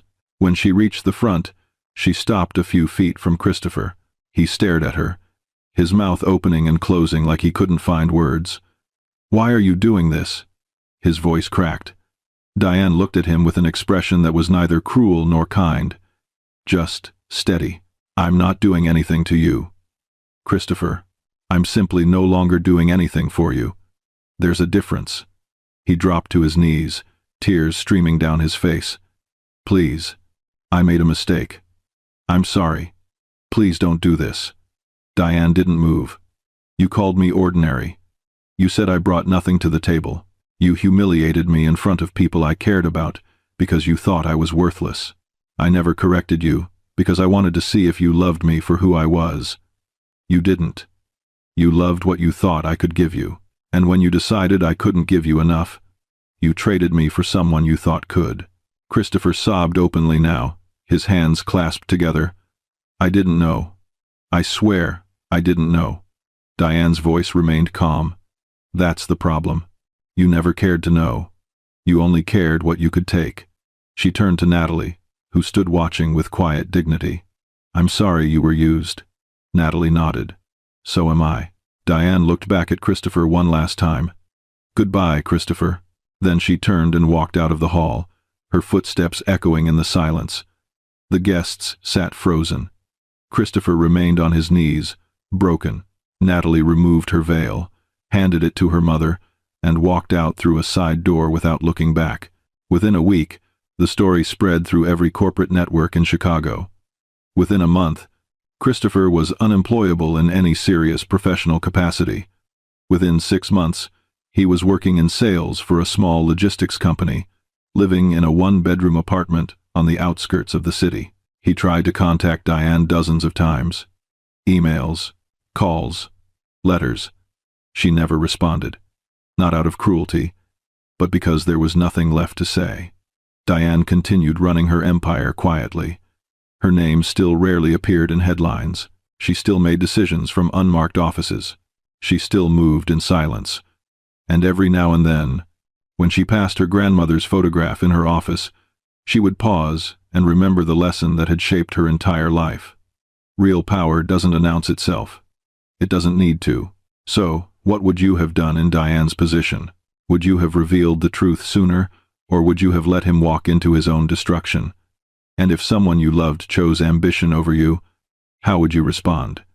Let us know in the comments. And if this story moved you, wait until you hear what happened when a woman discovered her husband's secret life after 20 years of marriage. Subscribe so you never miss the stories that stay with you long after they end.